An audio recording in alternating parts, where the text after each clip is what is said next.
చిన్నారి కథల వినోదానికి స్వాగతం. ఈరోజు మనం ఒక అల్లరి కోతి టోపీ కథ తెలుసుకుందాం. అనగనగా ఒక చిన్న గ్రామం పక్కనున్న అడవిలో ఒక టోపీ అమ్మేవాడు ఉండేవాడు. అతను ప్రతిరోజూ రంగురంగుల టోపీలు అమ్ముతూ గ్రామాలకి వెళ్ళేవాడు. ఒకరోజు అతను అలసిపోయి ఒక పెద్ద చెట్టు కింద కాసేపు విశ్రాంతి తీసుకోవాలని అనుకున్నాడు.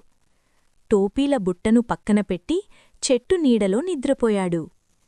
అదే సమయంలో చెట్టుమీద ఉన్న అల్లరి కోతులు బుట్టలో ఉన్న రంగురంగుల టోపీలను చూసి చాలా ఆనందపడ్డాయి. ఒక్కో కోతి కిందికి దూకి ఒక్కో టోపీ తీసుకుని తలపై పట్టుకుంది. కొంతసేపటికి అన్ని కోతులు టోపీలు వేసుకుని అల్లరి చేయడం మొదలుపెట్టాయి. కొద్దిసేపటికి టోపీ అమ్మేవాడు నిద్రలేచాడు. బుట్టలో ఒక్క టోపీ కూడా లేకపోవడం చూసి ఆశ్చర్యపోయాడు. పైకి చూసి కోతులంతా టోపీలు వేసుకుని కూర్చునుండడం చూసి కోపం వచ్చింది. అతను కోతులని అరిచాడు, కాని అవి వినలేదు. అప్పుడతనికి ఒక తెలివైన ఆలోచన వచ్చింది. తన తలపై ఉన్న టోపీని తీసి నేలపైకి విసిరేశాడు.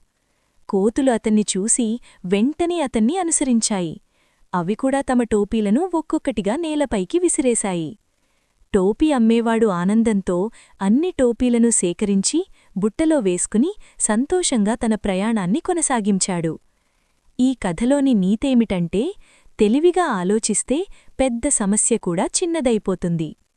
మళ్ళీ ఒక మంచి కథతో కలుద్దాం. బాయ్. మరిన్ని మంచి కథల కోసం చిన్నారి కథల వినోదంని సబ్స్క్రైబ్ చేసుకోండి.